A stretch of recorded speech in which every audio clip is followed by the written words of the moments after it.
പശ്ചിമേഷ്യയിൽ നിന്ന് വെടിനിർത്തലുമായി ബന്ധപ്പെട്ടുകൊണ്ട് ആശ്വാസകരമായിട്ടുള്ള വാർത്തകളാണ് വന്നുകൊണ്ടിരിക്കുന്നത്. എന്നാൽ വെടിനിർത്തൽ തീരുമാനത്തിൽ നിന്ന് ഇസ്രായേൽ പിറകോട്ട് പോകുന്നു എന്ന രീതിയിലുള്ള സംസാരങ്ങളും കേൾക്കുന്നു. ആശങ്കകൾക്ക് ഇട നൽകാത്ത വിധം ഒരു സമ്പൂർണമായ അതോടൊപ്പം ശാശ്വതമായ സമാധാനം അല്ലാഹുവേ നീ പശ്ചിമേഷ്യയിൽ നിലനിർത്തേടവേ എന്ന് ജഗന്നിയന്താവായ നാഥനോട് നമുക്ക് ആത്മാർത്ഥമായിട്ട് പ്രാർത്ഥിക്കാം. പലരും തെറ്റിദ്ധരിപ്പിക്കുന്നത് പോലെ 2023 ഒക്ടോബർ 7 തുടങ്ങുന്നതല്ല ഇസ്രയേലിന്റെ ആക്രമണങ്ങൾ എന്ന് പറയുന്നത്.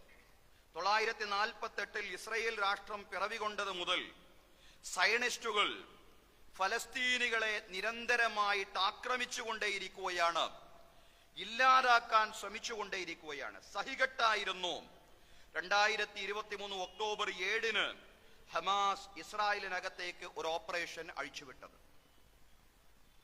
ചരിത്രത്തെ നാം വായിക്കും പോലെ തന്നെ സമകാലിക സംഭവങ്ങളെയും വർത്തമാനകാല യാഥാർത്ഥ്യങ്ങളെയും ക്രിയാത്മകമായി വിശ്വാസികൾക്ക് ശുഭപ്രതീക്ഷ നൽകുന്ന രീതിയിൽ വായിക്കാനാണ് ഖുർആൻ നമ്മോട് ആവശ്യപ്പെടുന്നത്. അല്ലാഹു തആല വിശുദ്ധ ഖുർആനിലെ സൂറത്തു സഫിൽ പറഞ്ഞ വചനങ്ങളാണ് ഞാൻ തുടക്കത്തിൽ ഓതി വെച്ചത്. യുരീദൂന ലിയുത്ഫിഊ നൂറല്ലാഹി ബിഅഫ്വാഹിഹിം വല്ലാഹു മുത്തിമ്മു നൂരിഹി വലൗ കരിഹൽ കാഫിറൂൻ ഹുവല്ലദീ അർസല റസൂലഹു ബിൽ ഹുദാ വദീനിൽ ഹഖ് ലിയുദ്ഹിറഹു അലദ്ദീനി കുല്ലിഹി വലൗ കരിഹൽ മുശ്രികൂൻ. അല്ലാഹുവിന്റെ ദീനിന്റെ ശത്രുക്കൾ എന്നും അല്ലാഹുവിന്റെ പ്രകാശത്തെ ഊതിക്കെടുത്താൻ ശ്രമിച്ചുകൊണ്ടിരിക്കും. പക്ഷേ അവരുടെ ശ്രമങ്ങൾ ആത്യന്തികമായി വിജയിക്കാൻ പോകുന്നില്ല. അല്ലാഹു അവന്റെ പ്രകാശത്തെ പൂർത്തീകരിക്കുക തന്നെ ചെയ്യുമെന്നാണ് ഖുർആനിലൂടെ അല്ലാഹു തആല നമ്മോട് പറയുന്നത്. അല്ലാഹുവിന്റെ ദീൻ വിജയിക്കും, അല്ലാഹുവിന്റെ പ്രകാശം ലോകത്തുടനീളം പൂർത്തീകരിക്കപ്പെടും. ഇതിൽ ശുഭാപ്തി വിശ്വാസമുള്ളവരായിരിക്കണം എക്കാലത്തെയും വിശ്വാസികളെന്ന് അല്ലാഹു നമ്മോട് അവന്റെ ഗ്രന്ഥത്തിൽ പറയുകയാണ്, സൂചിപ്പിക്കുകയാണ്. ഹുവല്ലദീ അർസല റസൂലഹു ബിൽ ഹുദാ വദീനിൽ ഹഖ് ലിയുദ്ഹിറഹു അലദ്ദീനി കുല്ലിഹി വലൗ കരിഹൽ മുശ്രികൂൻ. അവൻ അവന്റെ ദൂതനെ അയച്ചിട്ടുള്ളത് സന്മാർഗവുമായും സത്യദീനുമായിട്ടുമാണ്. എല്ലാ വ്യവസ്ഥിതികളുടെ മേലിലും ഈ ദീനിന്, അല്ലാഹുവിന്റെ ദീനിന് മേധാവിത്വം നിലനിൽക്കേണ്ടതുണ്ട്. അതിന് തന്നെയാണ് അല്ലാഹുവിന്റെ ദൂതനെ അല്ലാഹു തആല നിയോഗിച്ചിട്ടുള്ളത്.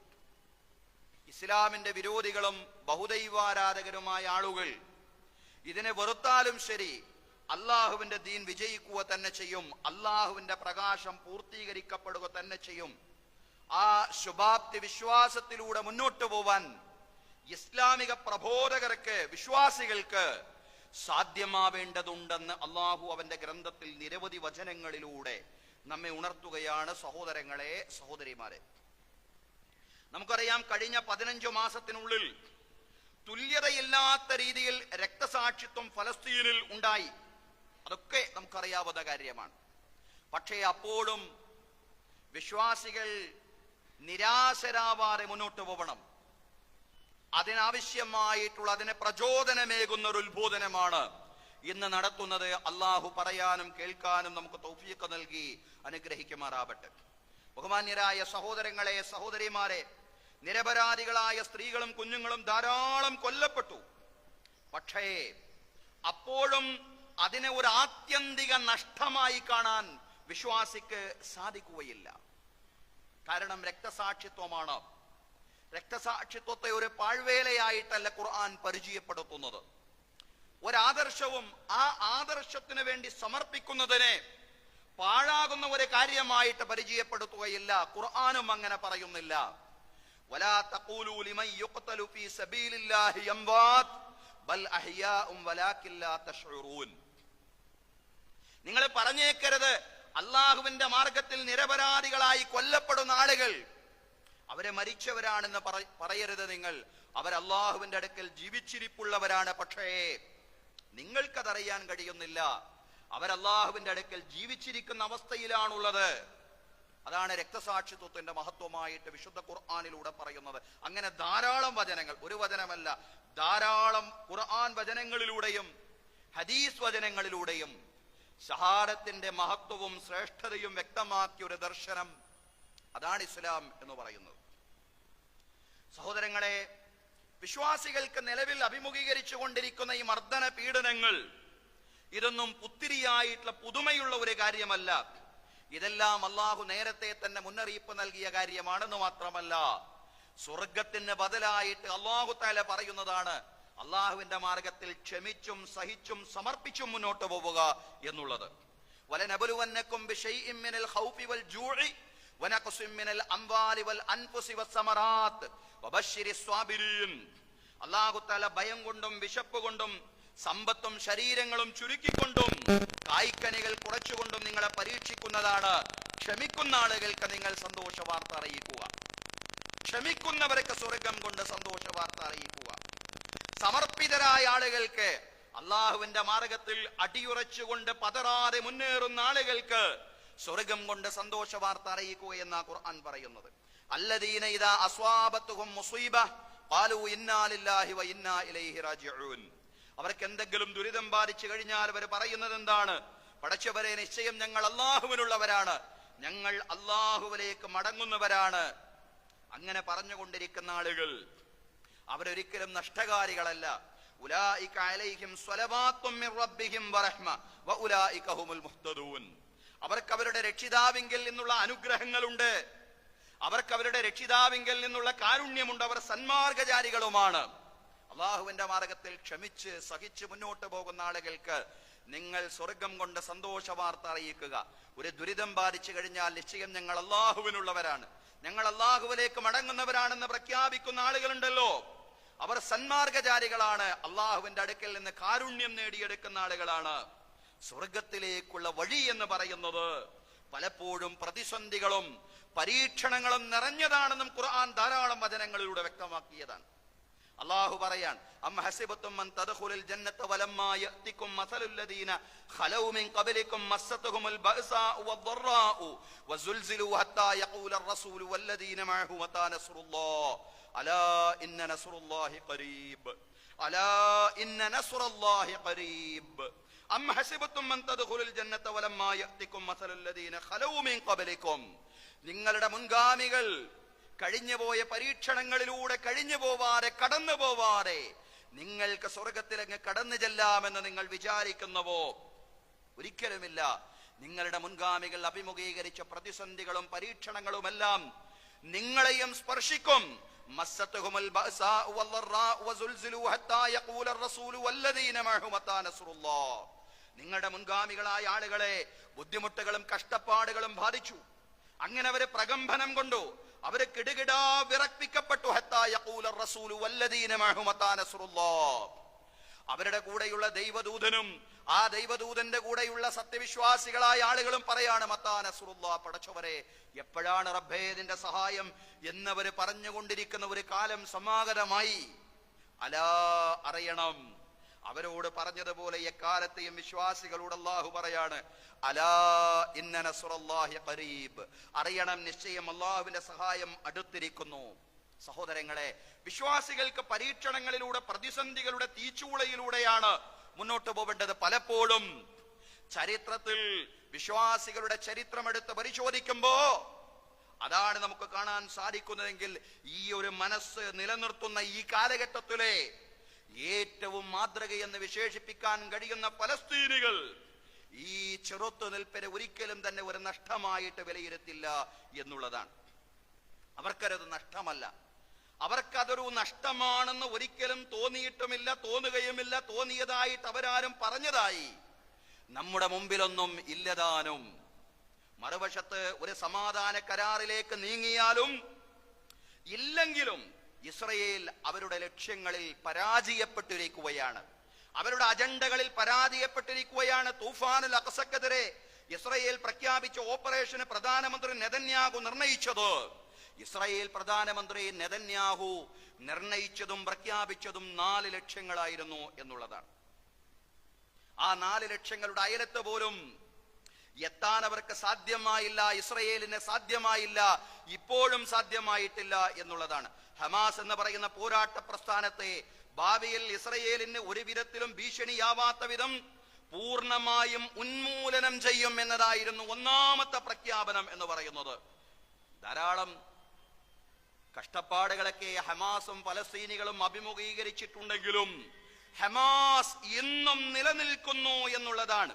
കാരണം അത് കേവലം ഒരു പ്രസ്ഥാനമല്ല, അതൊരാശയമാണ്. ഫലസ്തീൻ വിമോചനത്തിൽ ഊന്നിയ ഒരാശയമാണ്. ഒരാശയത്തെയും നിഷ്കാസനം ചെയ്യാൻ ഒരു നെതന്യാഹു തീരുമാനിച്ചാലും കഴിയില്ല എന്ന് ഈ വിമോചന പ്രസ്ഥാനം ലോകത്തോട് വിളിച്ചു പറഞ്ഞുകൊണ്ടിരിക്കുകയാണ്. ആ ഹമാസ് നേതൃത്വത്തോടാണ് ഇസ്രയേൽ സമാധാന കരാറിൽ ഏർപ്പെടുന്നത്. അങ്ങനെ സംഭവിക്കുകയാണെങ്കിൽ സഹോദരങ്ങളെ, നെതന്യാഹു പ്രഖ്യാപിച്ച രണ്ടാമത്തെ ലക്ഷ്യം ഹമാസ് തൂഫാനുൽ അഖ്സയിലൂടെ ബന്ദിയാക്കിയ മുഴുവൻ ഇസ്രായേലരെയും യുദ്ധത്തിലൂടെ മോചിപ്പിക്കും എന്നുള്ളതാണ്. യുദ്ധത്തിലൂടെ മോചിപ്പിക്കും മുഴുവൻ ഇസ്രായേലരെയും. ഹമാസ് ബന്ദിയാക്കിയ മുഴുവൻ ഇസ്രായേലരെയും യുദ്ധത്തിലൂടെ മോചിപ്പിക്കാൻ സാധിക്കുമായിരുന്നുവെങ്കിൽ ഇങ്ങനെ ഒരു സമാധാന കരാറിന്റെ ആവശ്യം ഉണ്ടായിരുന്നില്ല എന്നുള്ളതാണ്. അതുകൊണ്ട് യുദ്ധത്തിലൂടെ അവരെ മോചിപ്പിക്കുക എന്നുള്ളത് അപ്രായോഗികമായ അസാധ്യമായ ഒരു കാര്യമായി നെതന്യാഹുവിന്റെയും ഇസ്രായേലിന്റെയും സൈനിസ്റ്റുകളുടെയും മുമ്പിൽ വന്നത് കൊണ്ടാണ് ഒരു സമാധാന കരാർ എന്ന രാഷ്ട്രീയത്തിലേക്ക് അവർ വരികയാണെങ്കിൽ അവിടെയും ഇനി അതൊന്നും നടന്നിട്ടില്ലെങ്കിൽ പോലും അവരുടെ ലക്ഷ്യം അവർക്ക് നിറവേറ്റാൻ സാധിക്കുകയില്ല എന്നുള്ളതാണ്. പിന്നീട് എന്താണ് നെതന്യാഹു പറഞ്ഞത്? ഹമാസിനെ നശിപ്പിച്ച ശേഷം ഗസയുടെ ഭരണം തങ്ങൾ ഉദ്ദേശിക്കുന്നത് പോലെയാക്കും. അതുപോലെ ഗസ നിവാസികളെ ഈജിപ്തിലെ സീനായ് മരുഭൂമിയിലേക്ക് നാടുകടത്തും. ഇതെല്ലാമായിരുന്നു അദ്ദേഹത്തിന്റെ പ്രഖ്യാപനമെങ്കിൽ 15 മാസത്തെ കടന്നാക്രമണങ്ങൾ അഴിച്ചുവിട്ടിട്ടും ഈ ലക്ഷ്യങ്ങളൊന്നും കൈവരിക്കുവാൻ സൈനിസ്റ്റുകൾക്കായിട്ടില്ല എന്നതാണ് നമുക്ക് ലോകത്തെ മർദ്ദിത സമൂഹത്തിന്, വിശ്വാസികൾക്ക് മാത്രമല്ല ലോകത്തെ മർദ്ദിത സമൂഹത്തിന് ആശ്വാസം നൽകുന്ന ഘടകം എന്ന് പറയുന്നത്. അതേസമയം ഗസയിലും നേരത്തെ സൂചിപ്പിച്ചതുപോലെ ആഘാതങ്ങൾ ഏറെ ഉണ്ടായിട്ടുണ്ട്. യാഥാർത്ഥ്യങ്ങളെ മറച്ചുവെക്കാൻ കഴിയില്ല. 1,00,000-ത്തിനടുത്ത് ഫലസ്തീനികൾ രക്തസാക്ഷികളായി. കൊല്ലപ്പെട്ടവരിൽ പകുതിയിലധികം സ്ത്രീകളും കുട്ടികളുമായിരുന്നു. 2,00,000-ത്തിലധികം നമുക്കറിയാവുന്നതുപോലെ ആളുകൾക്ക് മാരകമായ മുറിവേറ്റിട്ടുണ്ട്. 85% വീടുകൾ തകർക്കപ്പെട്ടിട്ടുണ്ട്. ഗസയുടെ പുനർനിർമ്മാണത്തിന് ചുരുങ്ങിയത് 15 വർഷമെങ്കിലും വേണ്ടി വരുമെന്ന് UN നിരീക്ഷിക്കുമാറ് വലിയ ആഘാതം ഗസക്കും ഫലസ്തീനും ഉണ്ടായിട്ടുണ്ട്. ഗസയെ തകർന്നടിഞ്ഞിട്ടുണ്ട് ഗസ എന്ന കാര്യത്തിലൊന്നും സംശയമില്ല. 23 ലക്ഷത്തിലധികം ആളുകൾ ഭവനരഹിതരായി മാറിയിട്ടുണ്ട്. ഇനി ഹമാസിനെ എടുത്തു നോക്കുമ്പോഴും ഒരു പരിക്കും ഹമാസിനുണ്ടായിട്ടില്ല എന്നും പറയുക സാധ്യമല്ല. പക്ഷേ നെതന്യാഹു പ്രഖ്യാപിച്ചതുപോലെ ഹമാസ് എന്ന് പറയുന്ന പ്രസ്ഥാനത്തെയോ ആശയത്തെയോ ഉന്മൂലനം ചെയ്യാൻ സാധിക്കുകയില്ലാതെ എത്ര നെതന്യാഹുമാർ വിചാരിച്ചാലും. എന്നാൽ ഹമാസിന് പരിക്കുകൾ ഉണ്ടായിട്ടുണ്ട്. ഹമാസിന്റെ മുൻനിര നേതാക്കളായിരുന്ന ഇസ്മായിൽ ഹനിയയും സ്വാലിഹ് ഹാറൂറും യഹിയ സിൻവാറും അടക്കമുള്ള പോരാളികളെല്ലാം രക്തസാക്ഷികളായി. ഇതൊക്കെ സംഭവിച്ചതാണ്. 1987 ഹമാസ് രൂപീകരണത്തിന് ശേഷം ഹമാസിന് അതിന്റെ ചരിത്രത്തിലെ ഏറ്റവും വലിയ ആഘാതം ഏറ്റുവാങ്ങേണ്ടി വന്ന ഒരു കാലയളവ് കൂടിയാണ് കഴിഞ്ഞുപോയത് എന്നതും യാഥാർത്ഥ്യമാണ്. യാഥാർത്ഥ്യത്തെ തിരസ്കരിക്കുവാൻ സാധിക്കുകയില്ല എന്നുള്ളതാണ്. ഇത്തരം യാഥാർത്ഥ്യങ്ങളെല്ലാം പലസ്തീനിൽ നിലനിൽക്കുന്നുവെങ്കിലും ഇതൊന്നും ഖുദ്സിന്റെ മോചനം എന്ന ആത്യന്തിക ലക്ഷ്യത്തിൽ നിന്ന് ആ പോരാളി സംഘത്തെ പിന്മാറ്റുന്നില്ല എന്നതാണ് ലോകത്തിന് ആവേശം നൽകുന്ന ഘടകം എന്ന് പറയുന്നത്. പ്രതിസന്ധികളെയും വെല്ലുവിളികളെയും അതിജീവിച്ചുകൊണ്ട് ഖുദ്സിനെ മോചിപ്പിക്കുക എന്ന ലക്ഷ്യത്തിൽ അവർ ഉറച്ചു നിൽക്കുകയാണ്. ഇൻഷാ അല്ലാഹ് അതിനവർക്ക് സാധ്യമാവുകയും ചെയ്യും. കാരണം ഇതിനേക്കാൾ വലിയ ആഘാതങ്ങളെയും പരിക്കുകളെയും മറികടന്നുകൊണ്ടാണ് ഇസ്ലാമിക സമൂഹം അതിന്റെ ചരിത്രത്തിൽ മുന്നേറിയിട്ടുള്ളത് എന്ന് ഇസ്ലാമിക സമൂഹത്തിന്റെ ചരിത്രമെടുത്ത് പരിശോധിക്കുമ്പോൾ നമുക്ക് കാണാൻ സാധിക്കുന്നതാണ്. 10-ാം നൂറ്റാണ്ടിന്റെ തുടക്കത്തിൽ ഹജ്ജ് നാളുകളിൽ അബ്ബാസികളുടെ അധികാര മത്സരത്തിൽ ഏർപ്പെട്ട ഖറാമിത്തകൾ അബൂ ത്വാഹിർ ഖറാമിത്തിയുടെ നേതൃത്വത്തിൽ മസ്ജിദുൽ ഹറാം കയ്യേറിയ സാഹചര്യമുണ്ടായി. സഹോദരങ്ങളെ, ഇന്ന് ഒന്നാമത്തെ ഖിബലയായ മസ്ജിദുൽ അഖ്സയുടെ ചരിത്രമാണ്. മസ്ജിദുൽ അഖ്സയിൽ നടന്നുകൊണ്ടിരിക്കുന്ന, പശ്ചിമേഷ്യയിൽ നടന്നുകൊണ്ടിരിക്കുന്ന, ഫലസ്തീനിൽ നടന്നുകൊണ്ടിരിക്കുന്ന കാര്യങ്ങളാണ് നാം പറഞ്ഞുകൊണ്ടിരിക്കുന്നത് എങ്കിൽ ഒരു കാലഘട്ടത്തിൽ മുസ്ലിം ഉമ്മത്തിന്റെ ഇന്നത്തെ ഖിബലയായ മസ്ജിദുൽ ഹറാം കയ്യേറി ഖറാമിത്തകളാണ് കയ്യേറിയത്. അബ്ബാസികളോടുള്ള രോഷം കൊണ്ടാണ് കയ്യേറിയത് 10-ാം നൂറ്റാണ്ടിലായിരുന്നു അത് സംഭവിച്ചത് എന്ന് പറയപ്പെടുന്നു. ഒരുപാട് കാര്യങ്ങൾ ഉണ്ടായി. കറാമിത്തകൾ ഹാജിമാരെ ആക്രമിക്കുന്നതിനാൽ ഹജ്ജിന് പുറപ്പെടേണ്ടതില്ലെന്ന് ആ കാലഘട്ടത്തിലെ ഉലമാക്കൾ ഫത്വ കൊടുത്തു എന്നാണ്. കറാമിത്തകളുടെ ആക്രമം രൂക്ഷമായതുകൊണ്ട് ആളുകൾ ഹജ്ജിന് പുറപ്പെടേണ്ടതില്ലെന്ന് ഉലമാക്കൾ ഫത്വ കൊടുത്ത കാലമായിരുന്നു അത്. എന്നിട്ടും സമീപത്ത് നിന്നെല്ലാം ആളുകൾ ഹജ്ജിന് വന്നു. കാരണം ഹജ്ജ് മുടങ്ങിപ്പോവാൻ പാടില്ലല്ലോ. പക്ഷേ ആ വിശുദ്ധ ഹറമിനോട് യാതൊരു ആദരവും പാലിക്കാതെ ആയിരുന്നു അവരുടെ പെരുമാറ്റം. ഹറമിൽ രക്തപ്പുഴ ഒഴുക്കി എന്നുള്ളതാണ്. ഹറമിൽ ചോരപ്പുഴ ഒഴുകി, ഹാജിമാരെ കൊന്നുകളഞ്ഞു. എന്നാൽ ഇതൊന്നും എന്നും നിലനിന്നില്ല. 3 പതിറ്റാണ്ടുകൾ മാത്രമാണ് കറാമിത്തകളുടെ ആക്രമണം നിലനിന്നത് എന്നുള്ളതാണ്. 3 പതിറ്റാണ്ടുകൾക്ക് ശേഷം മസ്ജിദുൽ ഹറാം സമ്പൂർണമായി വിമോചിതമാവുകയും വിശ്വാസികൾക്ക് ശരിയാവണ്ണം ഹജ്ജ് ഉംറ കർമ്മങ്ങളെല്ലാം സമാധാനപൂർവ്വം നിർവഹിക്കാൻ പറ്റുന്ന സാഹചര്യം സംജാതമാവുകയും ചെയ്തു എന്നുള്ളതാണ് സഹോദരങ്ങളെ, സഹോദരിമാരെ. ഇന്ന് നമ്മൾ ഫലസ്തീനിൽ, ഇന്നത്തെ ഫലസ്തീൻ തന്നെ അതിന്റെ ചരിത്രമെടുത്ത് പരിശോധിച്ച് നോക്കുമ്പോ അവിടെയും ഒരുപാട് പ്രതിസന്ധികളിലൂടെ മുന്നോട്ട് പോയിട്ടുണ്ട് എന്നുള്ളതാണ്. നിരന്തരമായ ആക്രമണങ്ങൾക്ക് ഫലസ്തീൻ മണ്ണ് ഇരയായിട്ടുണ്ട്. പതിറ്റാണ്ടുകളുടെ നൂറ്റാണ്ടുകളുടെ ആക്രമണങ്ങൾക്ക് ഇരയായതിനു ശേഷമാണ് ഫലസ്തീൻ മണ്ണ് ഒരു ഘട്ടത്തിൽ വിമോചിതമായത് എന്ന് ചരിത്രമെടുത്ത് പരിശോധിച്ചു നോക്കുമ്പോൾ നമുക്ക് കാണാൻ സാധിക്കുന്നതാണ്. 11-ാം നൂറ്റാണ്ടിന്റെ അവസാനം 24 പടിഞ്ഞാറൻ രാജ്യങ്ങളുടെ പിന്തുണയോടുകൂടി കുരിശ് അധിനിവേശം സ്വലീബിയീങ്ങൾ ഫലസ്തീനിൽ താണ്ഡവമാടി എന്നുള്ളതാണ്. മസ്ജിദുൽ അഖ്സക്കകത്ത് മാത്രം അവർ വൃദ്ധകളും അതുപോലെ കുട്ടികളും സ്ത്രീകളും അടങ്ങുന്ന 70,000 നിരപരാധികളായ നിരായുധരായ മനുഷ്യരെ കൊന്നുതള്ളി കുരിശ് സൈന്യം. അഖ്സയുടെ പവിത്രത കുരിശ് സൈന്യം മാനിക്കുമെന്ന് ധരിച്ച് അവിടെ അഭയം തേടിയ ആളുകളെയായിരുന്നു കൊന്നുകളഞ്ഞത്. കാരണം ഈ മസ്ജിദുൽ അഖ്സ എന്ന് പറഞ്ഞാൽ എല്ലാവരുടെയും ദേവാലയമല്ലേ, എല്ലാവരും ആദരിക്കുന്ന ഇടമല്ലേ. അതുകൊണ്ട് കുരിശ് സൈന്യം അതിനെ ആദരിക്കുന്നതിന്റെ ഭാഗമായി മസ്ജിദുൽ അഖ്സയിൽ കയറിയ അവിടെ അഭയം തേടിയ ആളുകൾ ആക്രമിക്കുകയില്ല എന്ന് ധരിച്ച ആളുകളുടെ ധാരണക്ക് തെറ്റുപറ്റുന്ന രീതിയിലുള്ള നിലപാടായിരുന്നു, സമീപനമായിരുന്നു കുരിശ് സൈന്യത്തിന്റെ ഭാഗത്തുണ്ടായത്. ആ ചരിത്രം ഇപ്രകാരമാണ്. പരാജയം ഉറപ്പിച്ച ഫലസ്തീനികൾ കുരിശ് സേനാ നായകനായ അന്നത്തെ കുരിശ് സേനാ നായകനായിരുന്ന ഗലീലി രാജകുമാരൻ ടെങ്കാടിനോട് അഭയം ആവശ്യപ്പെട്ടു. അതനുസരിച്ച് അദ്ദേഹം അവർക്കൊരു പതാക നൽകുകയും അത് മസ്ജിദുൽ അഖ്സയിൽ നാട്ടാൻ ആവശ്യപ്പെടുകയും ചെയ്തു. ഒരു പതാക കൊടുത്തു പറഞ്ഞു, ഇത് മസ്ജിദുൽ അഖ്സയിൽ നാട്ടി നിങ്ങളെല്ലാവരും ഈ പതാകക്ക് ചുവട്ടിൽ വന്നിരുന്നാൽ നിങ്ങൾ സുരക്ഷിതരായിരിക്കും എന്നാണ് പറഞ്ഞത്. അതിനാൽ അവിടെ ഉണ്ടായിരുന്ന സ്ത്രീകളും കുഞ്ഞുങ്ങളും അതുപോലെ വൃദ്ധജനങ്ങളും എല്ലാം ഈ പതാകക്ക് ചുവട്ടിൽ മസ്ജിദുൽ അഖ്സയിൽ അഭയം തേടി എന്നുള്ളതാണ്. ഫലസ്തീൻ നിവാസികളെല്ലാം ആ പതാകക്ക് ചുറ്റും ഒത്തുകൂടി. അങ്ങനെ സ്ത്രീകളെയും കുട്ടികളെയും വൃദ്ധന്മാരെയും കൊന്ന് വലിയ ആക്രമണമാണ് അഴിച്ചുവിട്ടത്. എല്ലാവരും അവിടെ ഒരുമിച്ച് കൂടിയപ്പോ അവരവരുടെ സുരക്ഷിതത്തിന് വേണ്ടിയാണ് ഒരുമിച്ച് കൂടിയതെങ്കിൽ എല്ലാവരെയും ഒരുമിച്ച് കൊന്നുകളയാൻ വേണ്ടിയായിരുന്നു ആ അജണ്ട അവരെ പ്രയോഗിച്ചത് എന്നുള്ളതാണ്. കുരിശ് സൈന്യം ആ അജണ്ട പ്രയോഗിച്ചത് എല്ലാവരെയും ഒരുമിച്ച് കൊല്ലാൻ വേണ്ടിയായിരുന്നു. കൊന്നുകളഞ്ഞു. 70,000-ൽ പരം വരുന്ന സ്ത്രീകളും കുഞ്ഞുങ്ങളും വൃദ്ധജനങ്ങളും അടക്കമുള്ള നിരപരാധികളായ നിരായുധരായ മനുഷ്യരെ കൊന്നുകളഞ്ഞു എന്നുള്ളതാണ്.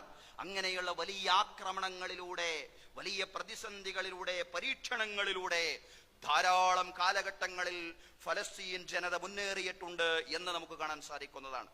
ആ പരീക്ഷണത്തിന്റെ രണപാതകളിലൂടെയെല്ലാം സഞ്ചരിച്ചതിന് ശേഷമായിരുന്നു പിന്നീട് പതിറ്റാണ്ടുകൾ എടുത്തുകൊണ്ട് അമീറുദ്ദീൻ സംഘിയും പിന്നീട് നൂറുദ്ദീൻ സംഘിയും അതിനുശേഷം സുൽത്താൻ സലാഹുദ്ദീൻ അയ്യൂബിയുടെയും നേതൃത്വത്തിലുള്ള പോരാട്ടങ്ങളിലൂടെ ഖുദ്സിന് മോചനം സാധ്യമായത് എന്ന് നാം പഠിക്കേണ്ടതുണ്ട്, മനസ്സിലാക്കേണ്ടതുണ്ട് സഹോദരങ്ങളെ. അതുകൊണ്ട് ഐക്യത്തോടെയും കെട്ടുറപ്പോടെയും പണിയെടുക്കുവാൻ ലോകത്തുള്ള വിശ്വാസി സമൂഹം സന്നദ്ധരാവുകയാണെങ്കിൽ തീർച്ചയായും ഇന്നത്തെ സാഹചര്യങ്ങളെല്ലാം മാറി മറിയും. അതിന് ചരിത്രം സാക്ഷിയാണ്. ചരിത്രം അങ്ങനെയാണ്. ചരിത്രം എപ്പോഴും ഒരേ അവസ്ഥയിൽ തന്നെ നിലനിൽക്കുകയില്ല എന്നുള്ളതാണ്. ചരിത്രം നീതിയുടെ, നന്മയുടെ, സത്യത്തിന്റെ പക്ഷത്തേക്ക് വരും. പക്ഷേ അതിന് സമയമെടുത്താലും അത് വരും. അതിന് കാത്തിരിക്കുവാൻ നമുക്ക് സാധ്യമാവേണ്ടതുണ്ട്.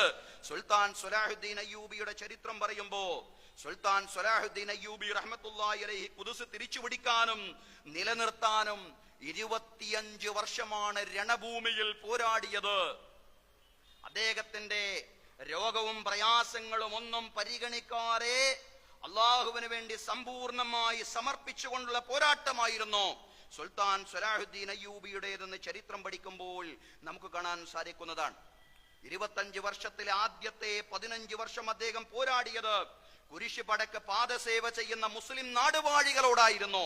കപടന്മാരായ മുസ്ലിം നാടുവാഴികൾ കുരിശുസേനയ്ക്ക് പാദസേവ ചെയ്യുമ്പോൾ 15 കൊല്ലത്തോളം സുൽത്താൻ സ്വലാഹുദ്ദീൻ അയ്യൂബി അവരോട് പോരാടി. അതിനുശേഷമുള്ള 10 വർഷമാണ് ഖുദ്സിനെ സമ്പൂർണമായും മോചിപ്പിക്കാൻ വേണ്ടിയുള്ള ഭൂമിയിലേക്കുള്ള അദ്ദേഹത്തിന്റെ പോരാട്ടം തിരിഞ്ഞത് എന്ന് ചരിത്രം പറയുന്നു. സഹോദരങ്ങളെ, സഹോദരിമാരെ, ഇസ്ലാമിക ഉമ്മത്ത് അതിന്റെ ചരിത്രത്തിൽ പ്രതിസന്ധികളെ അതിജീവിച്ചതുപോലെ ഇന്നത്തെ മുസ്ലിം ഉമ്മത്തും പ്രതിസന്ധികളെ അതിജീവിച്ചുകൊണ്ട് മുന്നോട്ട് പോകും എന്നുള്ളതാണ്. ഫലസ്തീൻ മക്കൾ ജയിക്കും, ഫലസ്തീൻ മക്കൾ നേടും, ഖുദ്സിന് സമ്പൂർണമായ മോചനം സാധ്യമാവും.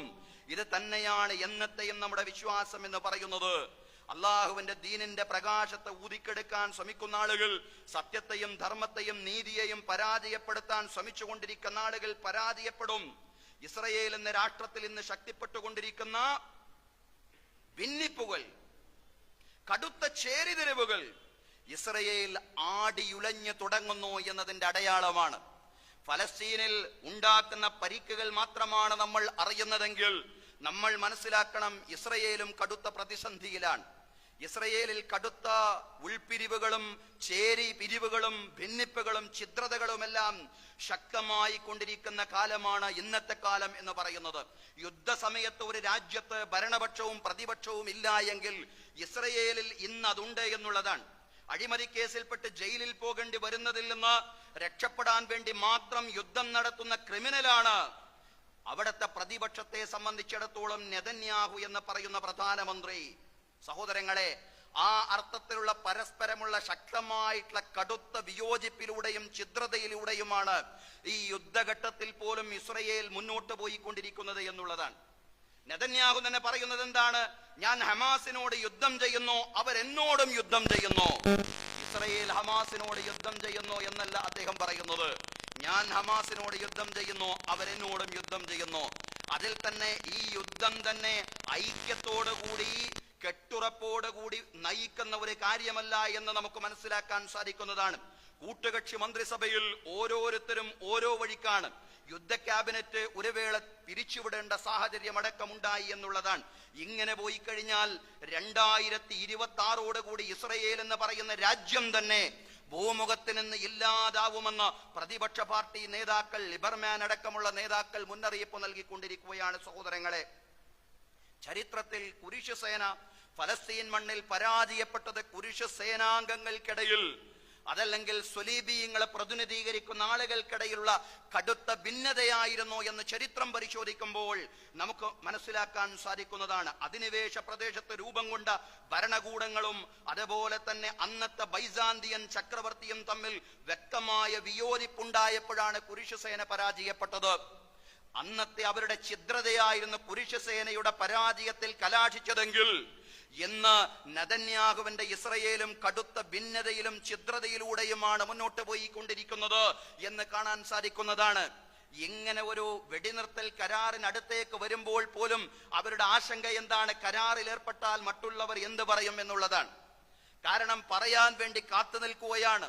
അത്രയ്ക്ക് പരസ്പരം വൈരവും ശത്രുതയും ഭിന്നിപ്പും ഛിദ്രതയും ഇസ്രയേലിൽ പ്രത്യേകിച്ചും ഈ യുദ്ധത്തിന് ശേഷം ശക്തിപ്പെട്ടുകൊണ്ടിരിക്കുന്നു എന്നുള്ളത് നമുക്ക് കാണാൻ സാധിക്കുന്നതാണ്. സഹോദരങ്ങളെ, ഈ ഛിദ്രത തന്നെയാണ് ലോകത്തെ മർദ്ദിത സമൂഹത്തിന് പ്രതീക്ഷ നൽകുന്ന ഏറ്റവും വലിയ ഘടകം എന്ന് പറയുന്നത്. ആ ദിനങ്ങൾ നാം ജനങ്ങൾക്കിടയിൽ കറക്കുന്നതാണ്. എന്നും ഒരു അധിനിവേശത്തിനും ചരിത്രത്തിൽ നിലനിൽക്കാൻ സാധിച്ചിട്ടില്ല എന്നും ചരിത്രം പരിശോധിക്കുമ്പോൾ നമുക്ക് കാണാൻ സാധിക്കുന്നതാണ്. സഹോദരങ്ങളെ, ബ്രിട്ടനും ഫ്രാൻസും അമേരിക്കയും ഇറ്റലിയും ജർമ്മനിയും അതുപോലെ റഷ്യയുമടക്കം ധാരാളം രാജ്യങ്ങൾ ലോകത്ത് അധിനിവേശം നടത്തി. ഈ രാജ്യങ്ങൾക്കൊന്നും അവരുടെ അധിനിവേശ ഭൂമിയിൽ സുസ്ഥിരമായി, സ്ഥായിയായി, ശാശ്വതമായി നിലനിൽക്കാൻ സാധിച്ചിട്ടില്ല എങ്കിൽ ഇസ്രയേലിന് മാത്രം ഫലസ്തീന്റെ മണ്ണിൽ ശാശ്വതമായിട്ട് അവരുടെ അധിനിവേശവുമായിട്ട് നിലനിൽക്കാൻ സാധിക്കുമെന്ന് പ്രത്യാശിക്കുന്നത് മൗഢ്യമാണ്. അത് ചരിത്ര യാഥാർത്ഥ്യങ്ങൾക്ക് എതിരായിട്ടുള്ള കാര്യമാണ്. ജൂതന്മാര് തന്നെ വിശ്വസിക്കുന്ന ഒരു കാര്യമുണ്ട്. എന്താണ് അവർ വിശ്വസിക്കുന്നത്? 8 പതിറ്റാണ്ടാവുന്നതോടുകൂടി തങ്ങളുടെ രാജ്യം അസ്തമിക്കുമെന്നതാണ് ജൂതവിശ്വാസം എന്ന് പറയുന്നത്. ജൂത ചരിത്രത്തിൽ ഉണ്ടായിരുന്ന 2 രാഷ്ട്രങ്ങളും 8-ാം നൂറ്റാണ്ടിൽ അസ്തമിച്ചു പോയി എന്നതാണ് അവരുടെ വിശ്വാസം, അവരുടെ ബോധ്യമെന്ന് പറയുന്നത്. The curse of the 8th decade, 8-ാം നൂറ്റാണ്ടിന്റെ ശാപം എന്നാണ് ഈ സാങ്കേതിക പദാവലിയെ അവരെ വിശദീകരിച്ചിട്ടുള്ളത്. എന്ന് പറഞ്ഞാൽ 8-ാം നൂറ്റാണ്ട് അത് ജൂതന്മാരെ സംബന്ധിച്ചിടത്തോളം ശാപത്തിന്റെ കാലമാണ്. 948 ഇസ്രയേൽ രാഷ്ട്രം പിറന്നെങ്കിൽ അവരെ ആ 8-ാം നൂറ്റാണ്ടിലൂടെയാണെന്ന് മുന്നോട്ട് പോയിക്കൊണ്ടിരിക്കുന്നത്. അവർക്ക് ശക്തമായ ഭയമുണ്ട്, അവർക്ക് ശക്തമായ ആശങ്കയുണ്ട് എന്നുള്ളതാണ്. ജൂതരാഷ്ട്രം സ്ഥാപിതമായി 8-ാം ദശകത്തിലേക്ക് അടുത്തുകൊണ്ടിരിക്കുന്ന ഈ ഘട്ടത്തിൽ ഇതെല്ലാം തന്നെ സഹോദരങ്ങളെ അവരുടെ ശുഭാപ്തി വിശ്വാസം കെടുത്തിക്കളയുന്ന ബോധ്യങ്ങളും അവരുടെ കോൺഫിഡൻസിനെ തകർത്ത് കളയുന്ന വിശ്വാസങ്ങളുമാണ് എന്നതും നമ്മൾ തിരിച്ചറിയേണ്ടതുണ്ട്. ഇത്തരം ഒരവസ്ഥയിലൂടെയാണ് ഇസ്രയേൽ മുന്നേറിക്കൊണ്ടിരിക്കുന്നത് എന്ന് ലോകത്തെ മർദ്ദിത സമൂഹത്തിന്, വിശേഷിച്ചും വിശ്വാസികൾക്ക് തിരിച്ചറിവുണ്ടായിരിക്കേണ്ടതുണ്ട്. സഹോദരങ്ങളെ, മുൻ ഇസ്രയേൽ പ്രധാനമന്ത്രി യഹൂദ് ബറാക്ക് എപ്പോഴും 8-ാം ദശക ശാപത്ത് അതിനെ സംബന്ധിച്ച് പറയുമായിരുന്നു. ഇന്നത്തെ സാഹചര്യത്തെ മുൻനിർത്തിക്കൊണ്ട്, ഇന്നത്തെ വെല്ലുവിളികളെ മുന്നിൽ വെച്ചുകൊണ്ട് 8-ാം ദശകത്തിന്റെ ശാപത്തിൽ ഇസ്രയേൽ നശിക്കാൻ പോകുന്നു എന്നിങ്ങനെ അദ്ദേഹം ആളുകളോട് പങ്കുവെക്കുമായിരുന്നു എന്നെല്ലാം നമുക്ക് കാണാൻ സാധിക്കുന്നതാണ്. അതോടൊപ്പം തന്നെ വിശ്വാസികളെ സംബന്ധിച്ചിടത്തോളം ഇതിലൊന്നിലുമല്ല അള്ളാഹുവിന്റെ ഇടപെടലിലാണ് നമ്മുടെ യഥാർത്ഥത്തിലുള്ള ആത്മവിശ്വാസം നിലനിൽക്കുന്നത് എന്ന് പറയുന്നത്. ലോകത്ത് മർദ്ദകനെതിരിൽ മർദ്ദിതന്റെ പക്ഷത്ത് അള്ളാഹു നിലയുറപ്പിക്കും. അസത്യത്തിനെതിരിൽ സത്യത്തിന്റെ പക്ഷത്ത് അള്ളാഹു ഉണ്ട്. നന്മയുടെ, നീതിയുടെ, ധർമ്മത്തിന്റെ, സത്യത്തിന്റെ പക്ഷത്ത് അള്ളാഹു ഉണ്ട്. അത് ഖുർആൻ പറഞ്ഞതാണ്. അള്ളാഹു സത്യത്തിന്റെ പക്ഷത്തുണ്ടെന്ന്. അള്ളാഹു അശ്രദ്ധനാവുന്നില്ല. ഇക്കാര്യമെല്ലാം അള്ളാഹു അറിയുന്നു, കേൾക്കുന്നു. വലാ യഹ്സബന്നല്ലദീന കഫറു അന്നമാ നുംലീ ലഹും ഖൈറുൽ ലിഅൻഫുസിഹിം. അക്രമികളായ ആളുകൾ വിചാരിക്കാൻ പാടില്ല, നിശ്ചയം നാം അവർക്ക് സാവകാശം ചെയ്തു കൊടുത്തിട്ടുള്ളത് അവർക്ക് നന്മ ചെയ്യുകയാണെന്ന് അവർ വിചാരിക്കാൻ പാടില്ല.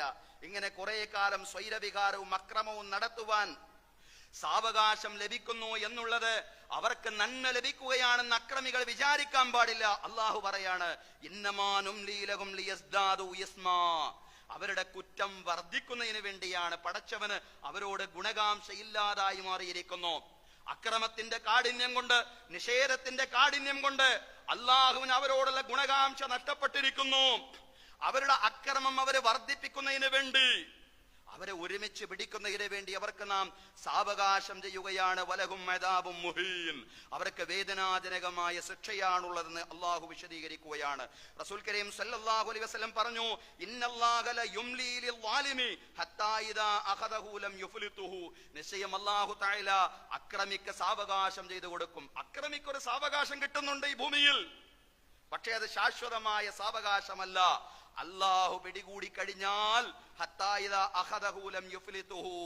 അല്ലാഹു പിടികൂടി കഴിഞ്ഞാൽ അക്രമിക്ക് കുതറിമാറാൻ സാധിക്കുകയില്ല.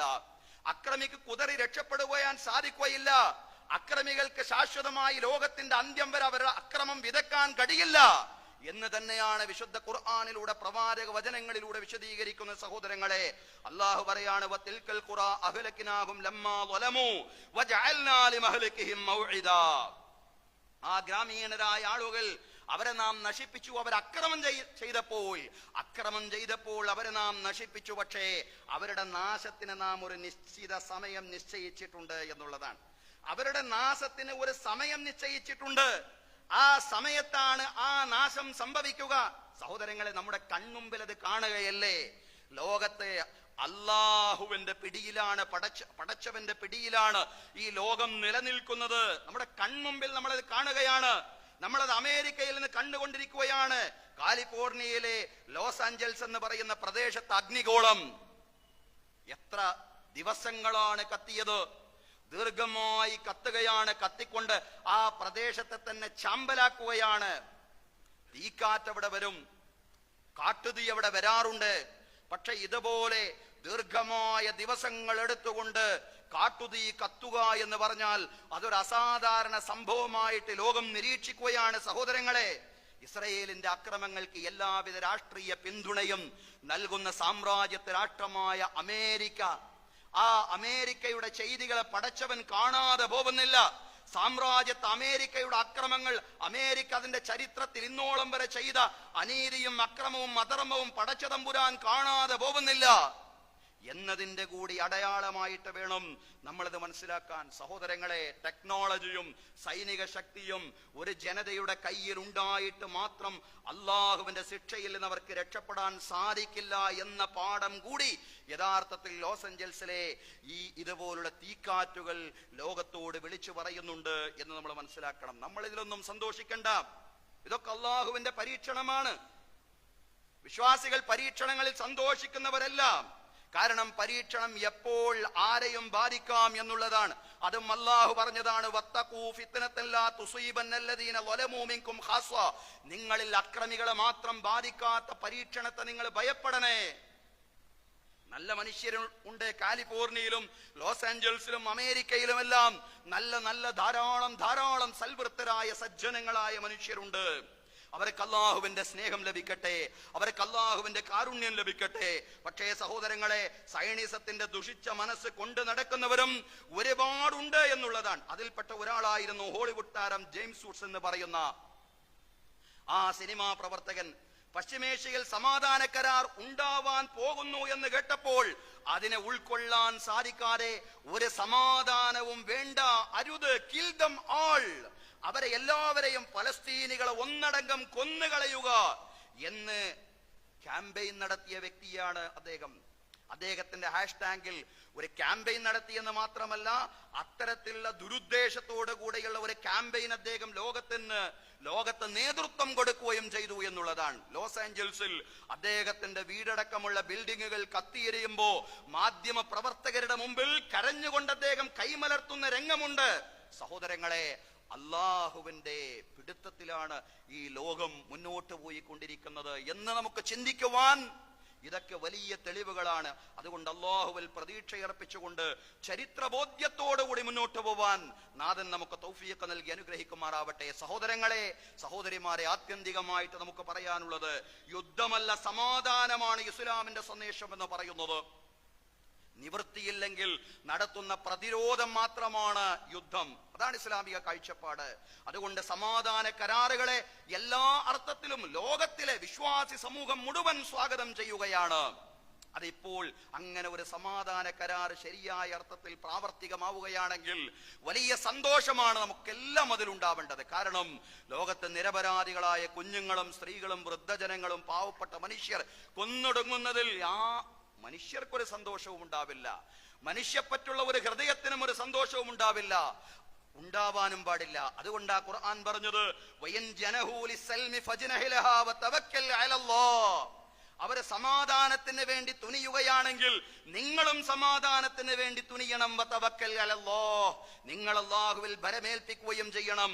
ഇന്നഹു ഹുവസ് സമീഉൽ അലീം, അല്ലാഹു എല്ലാം കേൾക്കുന്നവനും അല്ലാഹു എല്ലാം അറിയുന്നവനുമാണ്. അല്ലാഹു പശ്ചിമേഷ്യയിൽ സമാധാനവും നിർഭയത്വവുമുള്ള ഒരു അന്തരീക്ഷം തിരിച്ചു തരുമാറാവട്ടെ, തിരിച്ചു കൊടുക്കുമാറാവട്ടെ. അവിടുത്തെ സ്ത്രീകൾക്കും കുഞ്ഞുങ്ങൾക്കും വൃദ്ധജനങ്ങൾക്കും സന്തോഷത്തോടെ സമാധാനത്തോടു കൂടി ജീവിക്കുവാനുള്ള സാഹചര്യം അല്ലാഹു തുറന്നു കൊടുക്കുമാറാവട്ടെ. അല്ലാഹു ഖുദ്സിന് സമ്പൂർണ്ണമായ മോചനം പ്രദാനം ചെയ്യുമാറാവട്ടെ. അഖൂലു ഖൗലി ഹാദാ വ അസ്തഗ്ഫിറുല്ലാഹ ലീ വലക്കും. ഇന്നല്ലാഹ വ മലായികതഹു യുസല്ലൂന അലൻ നബി യാ അയ്യുഹല്ലദീന ആമനൂ സ്വല്ലൂ അലൈഹി വസല്ലിമൂ തസ്ലീമാ.